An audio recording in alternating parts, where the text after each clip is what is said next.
তিনি রাজনীতিবিদ এবং সাবেক সংসদ সদস্য। আক্তার জামান ভাই, আপনাকে আমাদের অনুষ্ঠানে স্বাগত জানাচ্ছি। আশা করি আপনি আমাকে শুনতে পাচ্ছেন। আসসালামু আলাইকুম, শুভ সকাল। সকালবেলা আপনি আমাকে ডেকেছেন আজকের এই দিনে, আপনাকে ধন্যবাদ। আপনার মাধ্যমে আপনার দর্শক শ্রোতাদেরকে ধন্যবাদ। জি বলেন, আপনার কি? প্রথমে আমি চাই যে আপনি প্রথমে নির্বাচন প্রসঙ্গ নিয়ে বলেন।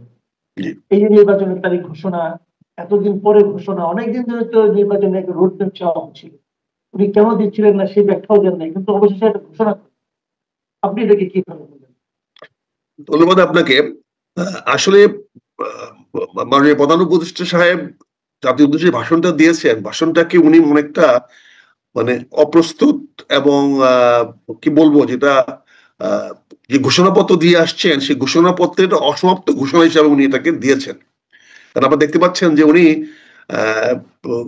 ওনার বক্তব্যের একটা হঠাৎ করে মাঝখানে নির্বাচনের বিষয়টা নিয়ে আসছেন। এটা প্রথম দিকেও বলেন নাই, লাস্ট দিকে বলেন নাই। প্রথমে উনি বক্তব্য দিয়ে ওনার নিজের কৃতিত্বের কথা একটু বলেছেন, বলার পরেই একটা নির্বাচনের কথা বলেছেন। ঘোষণাপত্রে উনি বলেছিলেন যথাশীঘ্র নির্বাচন হওয়ার একটা প্রস্তাব উনি রেখেছিলেন। বেশ ভালো। আমি আপনাকে বলেছিলাম যে গৃহযুদ্ধে এড়াইতে হলে নির্বাচনের তারিখ ঘোষণা ছাড়া তার সামনে কোনো বিকল্প নাই। এবং ওটি উনি যেটা জনসমক্ষে প্রকাশ করতে পারেন নাই, মানুষের উপস্থিতি প্রকাশ করতে পারেন নাই, যেটা হয়তো ওখানে করলে মানুষের তাৎক্ষণিক প্রতিক্রিয়াটা বোঝা যেত। উনি যে ঘোষণাটা টেলিভিশনে এসে দিয়েছেন, এটা যদি সংসদ ভবনের সামনে যখন জনগণ লক্ষ লক্ষ জনগণ ছিল যেখানে, তারা সঙ্গীত উপভোগ করছিল, সেখানে উনি দিতেন, তাহলে কিন্তু তাৎক্ষণিকভাবে জনগণের প্রতিক্রিয়াটা বেরিয়ে আসতো, জনগণটাকে কিভাবে নিচ্ছে এটা জানতে পারতাম আমরা, এবং সবাই জানতে পারতো। এবং আমার মনে হয় একটা ইতিবাচক ফলাফল উনি নিয়ে যেতে পারতেন। কিন্তু সেটা না করে উনি সেটা জাতীয় উদ্দেশ্যে ভাষণ দিয়েছেন। হ্যাঁ, আমরা সমালোচনা করবো না, আমরা সবকিছু সমালোচনা করা তাহলে বলবে যে আমরা যাই করি আপনারা তাই সমালোচনা করেন। আমি ওনাকে ধন্যবাদ জানাবো এবং মোবারকবাদ জানাবো যে উনি নির্বাচনে তারিখটা ঘোষণা করেছেন, অত্যন্ত বলিষ্ঠ একটা পদক্ষেপ নিয়েছেন। এবং আমি মনে করি নির্বাচনটি হবে বাংলাদেশের আগামী সমস্যার সমাধানের একটি ইতিবাচক পদক্ষেপ। এখানে কে বিরোধিতা করলো না করলো উনি সে ব্যাপারে ইঙ্গিত দিয়েছেন, বলেছেন এটা বিদেশি শক্তি বা বাইরে থেকে কেউ এটাকে নস্যাৎ করার চেষ্টা করতে পারে। যেহেতু এই ব্যাপারে উনি সজাগ আছেন, কাজে সজাগ যেহেতু আছেন, কাজে এটা নিয়ে ভাবনা কিছু নাই। তবে আমি ওনাকে একদম স্বাগতম জানাবো, without any doubt and pros and cons. আমি এটার উপরে কোনো যদি ইতি না রেখে, কোনো কিছু না রেখে আমি ওনাকে স্বাগতম জানাবো। এবং নির্বাচনের তারিখটা উনি একদম সুস্পষ্ট করে দিয়েছেন যে ফেব্রুয়ারি রোজার আগে এটা করার জন্য। তবে ধরে নিতে পারছি যে 8 থেকে 10, 12, 15 পরজোর এর মধ্যে হয়তো নির্বাচনটা হয়ে যাবে। অনেকে সম্ভাব্য তারিখ বলতেছে 12ই ফেব্রুয়ারি, এটা হয়ে যেতে পারে। তবে আমি মনে করি এটা বলিষ্ঠ পদক্ষেপ, সাহসী পদক্ষেপ এবং সঠিক পদক্ষেপ যেটা উনি নিয়েছেন, এবং জনগণ এটাকে গ্রহণ করবে। সবকিছু তো পক্ষে বিপক্ষে মানুষ থাকবেই, কত মানুষ পক্ষে আছে কত মানুষ বিপক্ষে আছে এটাই প্রমাণিত হবে নির্বাচনের মাধ্যমে। এবং নির্বাচনে যদি কেউ বাধা সৃষ্টি করতে চায়, তাকে কঠোর হস্তে দমন করাই হবে সরকারের দায়িত্ব, অন্যতম দায়িত্ব। কারণ আমরা সময় নষ্ট করতে চাই না। আমরা এটাকে যত তাড়াতাড়ি সম্ভব, দ্রুত সম্ভব উনি নির্বাচনে চিঠিটা দিয়ে দিবেন। চিঠিটা দিয়ে দিলেই আর অন্যরকম কোন রকম সন্দেহ থাকবে না। আশা করতেছি পারি ওনার যদি উদ্দেশ্য 100% সৎ থাকে, তাহলে আমি কামনা করব, জনগণ কামনা করবে যে এই চিঠিটা আজকের মধ্যে হয়তো উনি দিয়ে দিবেন। মানে 2 লাইনের চিঠি, এর মধ্যে কোনো কিছু বাট কিন্তু তো নাই। কারণ এটা তো আমাদের রাষ্ট্রীয় আস্থাচারে, রাষ্ট্রীয় মধ্যে নিয়ম মধ্যে আছে ইসি কমিশন কিভাবে কাজ শুরু করবে, কি করতে হবে। এবং ইসির জন্য এখানে আমি একটা প্রশ্ন করতে চাই। এই যে আপনি বললেন যে নির্বাচনের চিঠিটা দিয়ে দিবেন, এখন আমার প্রশ্নটা হলো যে এই যে বর্তমান নির্বাচন কমিশন আছে, ওনারাই নির্বাচন পরিচালনা করবেন। এরই মধ্যে কিন্তু নির্বাচন কমিশনের সক্ষমতা অথবা নির্বাচন কমিশনের নানা আচরণ নিয়ে কিছু কিছু প্রশ্ন কিন্তু উঠেছে। তো আপনি কি এই বর্তমান নির্বাচন কমিশন, যদি এদের কোনোই পরীক্ষা এখন বলতে হয়নি, তারপরে এদের কর্মকাণ্ড কথাবার্তা এসব দেখে আপনার কি মনে হয় যে এই নির্বাচন কমিশন জনগণের প্রত্যাশিত একটা নির্বাচন অনুষ্ঠানের সক্ষমতা রাখেন? আমি মনে করি যেহেতু এই নির্বাচন কমিশনকে নতুন গঠন করা হয়েছে এবং ডক্টর ইউনূস সাহেব গঠন করেছেন, এবং উনি ওনার কালকে বক্তব্যে বা অন্য কোথাও এমন কোনো আভাস ইঙ্গিত দেন নাই যে তাদের কার্যক্ষমতা বা কর্মক্ষমতার উপর তার কোনো সন্দেহ আছে। তিনি স্পষ্ট বলে দিয়েছেন চিঠি দেওয়ার সঙ্গে সঙ্গে তারা নির্বাচন কমিশন কাজ শুরু করে দিবে। উনি বলেন না, এখানে কোনো স্কোপ রাখেন নাই যে নির্বাচন কমিশনকে পুনর্গঠন করবেন বা একটা সময় নেবেন, সময় নিয়ে নির্বাচন পুনর্গঠন করে তারপরে চিঠি দিবেন। উনি কিন্তু সরাসরি বলে দিয়েছেন যে চিঠি দেওয়ার সঙ্গে সঙ্গে নির্বাচন কমিশন তাদের নির্বাচনী কার্যক্রম শুরু করে দিবেন এবং তারিখটা উনি বলে দিয়েছেন এর মধ্যে হইতে হবে।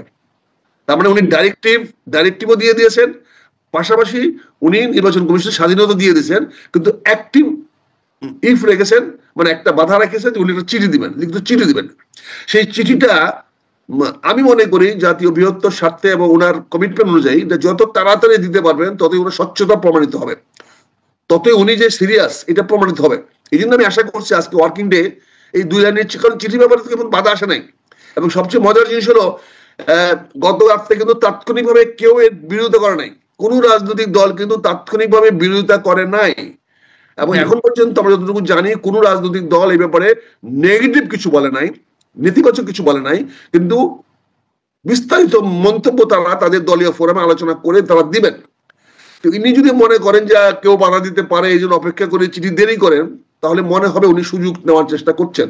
তো ওনার সদিচ্ছাটাকে প্রমাণ করার জন্য আমার কামনা থাকবে, আমি যেটা আশা করব বা জনগণ যেটা আশা করছে সেটা হচ্ছে উনি যত তাড়াতাড়ি বলবো না, আমি বলবো আজকের মধ্যেই চিঠিটা উনি দিয়ে দিবেন।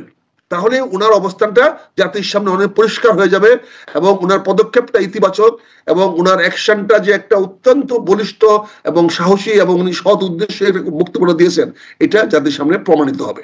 আচ্ছা, আরেকটা জিনিস, আরেকটা প্রসঙ্গ, গত বেশ কিছুদিন ধরে যখন নাকি বিএনপি নির্বাচনের রোডম্যাপ চাচ্ছিল তখন বারবার বলা হচ্ছিল যে আইন শৃঙ্খলার যে পরিস্থিতি, এই পরিস্থিতিতে নির্বাচন হবে।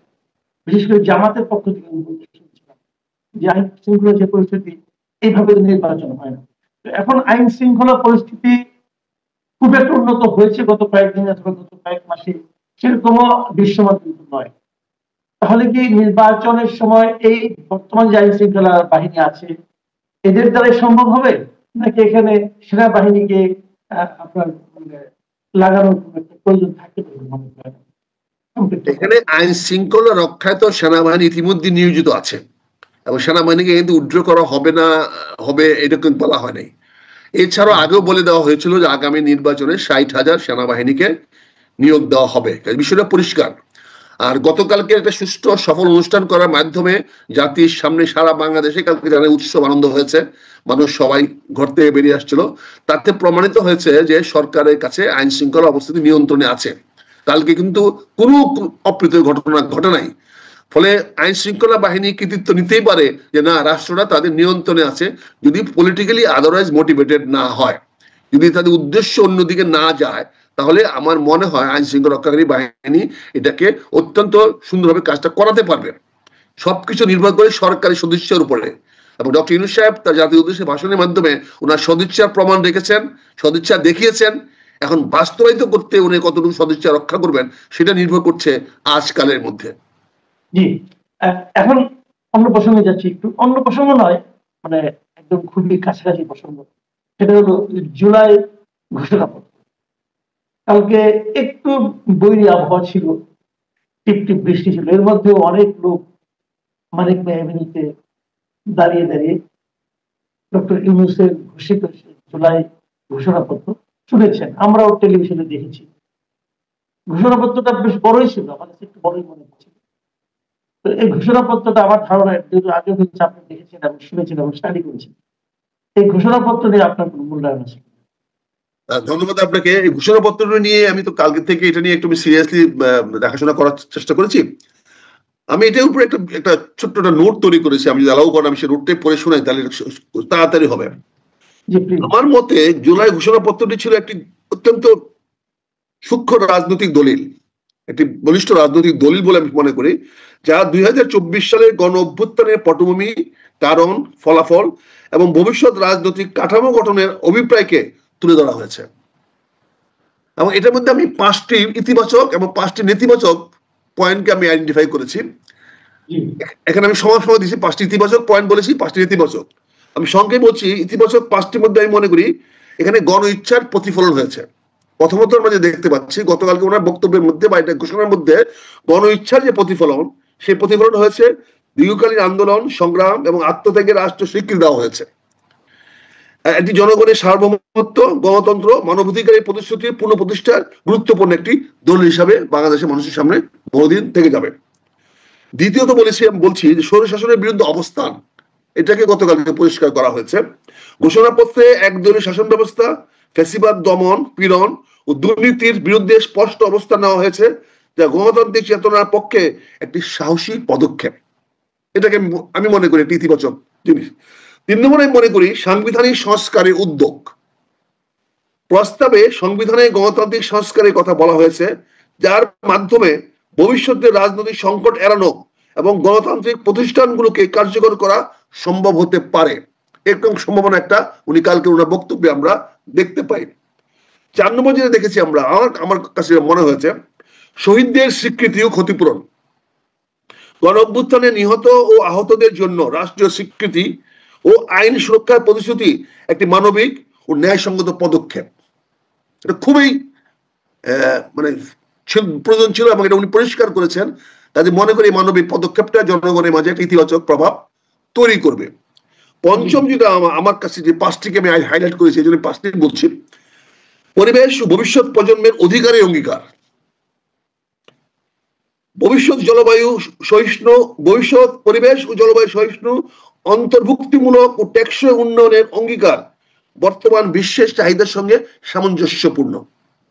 ওনার যে উন্নয়নের যে ধারাবাহিকতা, উন্নয়নের যে একটা ডক্ট্রিন উনি দিয়েছেন, এটা কিন্তু বিশ্বের সঙ্গে গ্রহণীয়। এই 5টি ছিল মোটামুটি। আমি অনেকগুলো ইতিবাচক পয়েন্ট আরো আছে, কিন্তু আমি 5টাকে আলাদা করেছি। এই 5টি পয়েন্ট আমার কাছে মনে হয়েছে ইতিবাচক বলতে পারি। আমি আমার 5টি এর পাশাপাশি 5টি নেতিবাচক আমি রেখেছি কম্পেয়ার স্টাডির জন্য, আপনাদের জন্য হয়তো ভালো হতে পারে।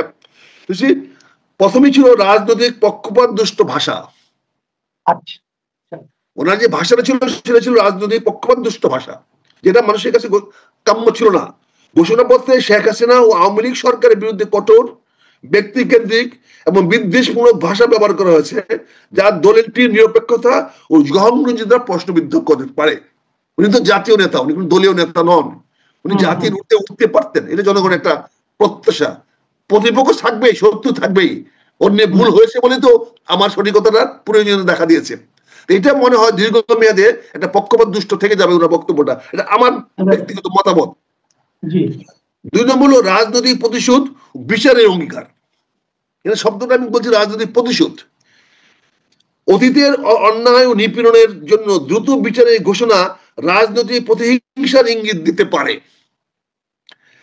এবং ভবিষ্যতের জন্য পূর্ণ প্রতিশোধের পরিবেশ তৈরি করতে পারে।